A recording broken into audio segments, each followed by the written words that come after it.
शंभू बाळा, बरं चल आपण खेळायचं का? चेंडू खेळूयात आपण. नाही.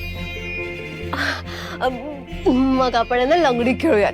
मला की नाही खूप छान लंगडी खेळता येते. माझ्यावर डाव. हा, तू पळ, मी तुला पकडते. चालेल? नाही. शंभू शंभू शंभू शंभू शंभू इकडे ये. मी तुला गोष्ट सांगू. असं काय करतोस रे शंभू बाळा? हस की जरा. ए शंभू बाळा, हस हस हस हस की जरा. अरे शंभू, असं काय हा मुलगा? शंभू. मामी, मामी. आला मामीचा लाडका आला. या, भूक लागली आहे का? नाही. उगाच धावत नाही आलाय तो. त्याला खेळायचं असेल हो ना रे?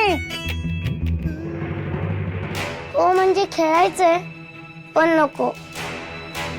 मामीची आता कामाची वेळ आहे ना. मामी काम सोडून आली की तिला सगळे ओरडते. मामीला खूप काम असतात ना. मामी, तुझं काम झालं ना की आपण खेळूया. बघा काकू, आमचे शंभू बाळ किती समजूतदार आहेत. मग तुम्हाला तोंडात टाकायला काही देऊ का? गुळदाणे देऊ का चणे देऊ? मामी, अगं मला खायला नकोय ग. मला तुझी खूप आठवण आली ना, म्हणून मी इथे आलो.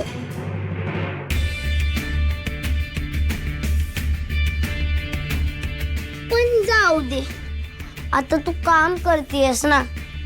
तू तुझं काम कर आणि मी पण तुझी मदत करू. मला एक काम सांग, म्हणजे आपण काम करता करता गप्पा मारूया.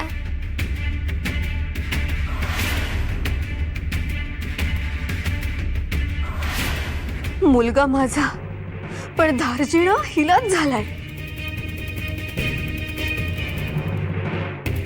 त्या सखूवर फार चतुराईने मात करावी लागणार आहे.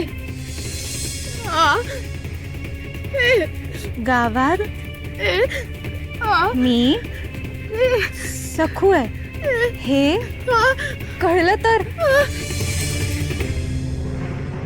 सखू, तू अजून गावासमोर आले नाहीयेस ना?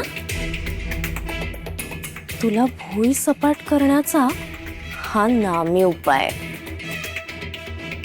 आणि ते मीच करणार, पण नामानिराळा राहून. तुझा काटा मी परस्पर काढणार.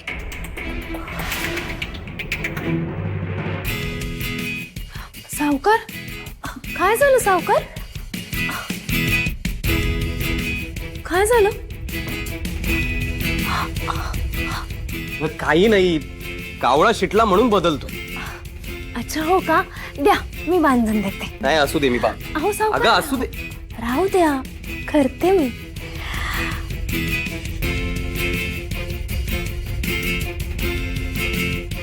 सावकार, मला क्षमा करा. मला माझी चूक समजलीये. मी असं वागायला नको होतं. माझ्या वागण्याचा तुम्हाला पण खूप त्रास झाला ना?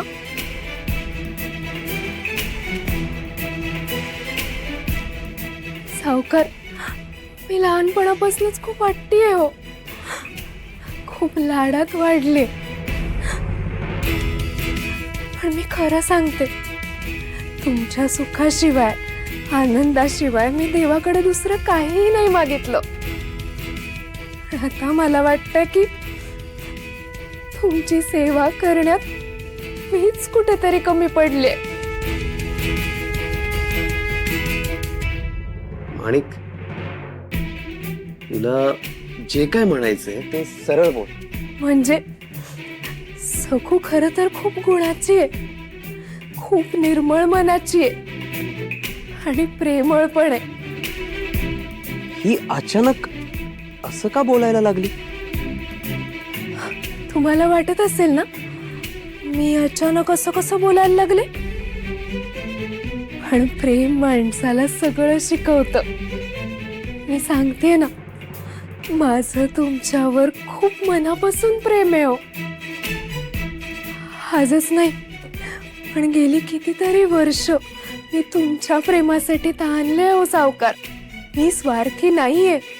खरं तर आपला माणूस सुखी होण्यातच प्रेमाचं खरं सार्थक असतं. सावकार, मी मनापासून एक सांगते, ऐकताय ना?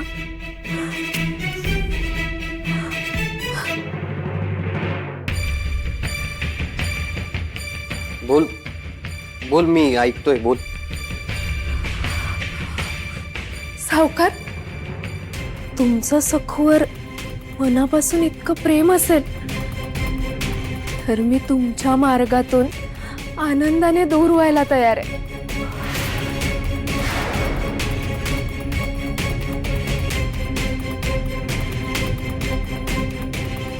कारण तुमच्या सुखातच मी माझं सुख बघते. तुमचा सखूवर जीव आहे हे मला पदोपदी दिसतो. तिच्या दुःखात तुमचा जीव दुखावतो. तुम्ही दोघं आनंदाने संसार करा, माझं काही नाही. मी सावरेन ना स्वतःला. पण सावकार, मला ना काळजी फक्त एवढीच वाटते की गावातल्या लोकांना हे जेव्हा कळेल तेव्हा सगळे हेच म्हणतील की सावकारांनी एका मोलकरणीशी लग्न केलं. त्यांना हे ठाऊकच नाहीये ना, तुळसा हीच सखू आहे हे उघड झालं तर.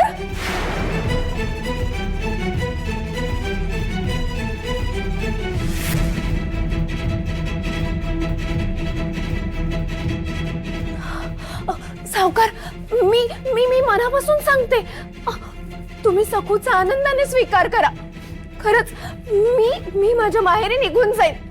मी सांगेन ना सगळ्यांना, सावकारांची आवडती राणी सखू आहे. माझी या सगळ्याला काहीच तक्रार नाहीये. आणि नाही, असं काही होणार नाही माणिक.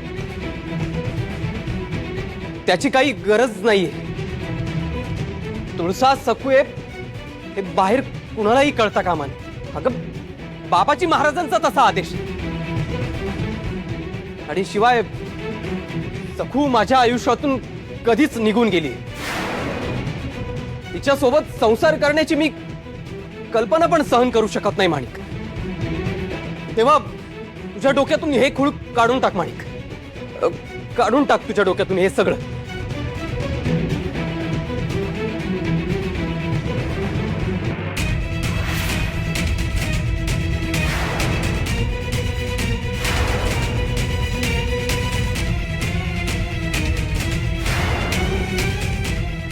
मी डोक्यातून काहीही काढणार नाहीये, पण आता कसा डाव टाकते ना ते बघाच. सखू आता वाचणार नाही.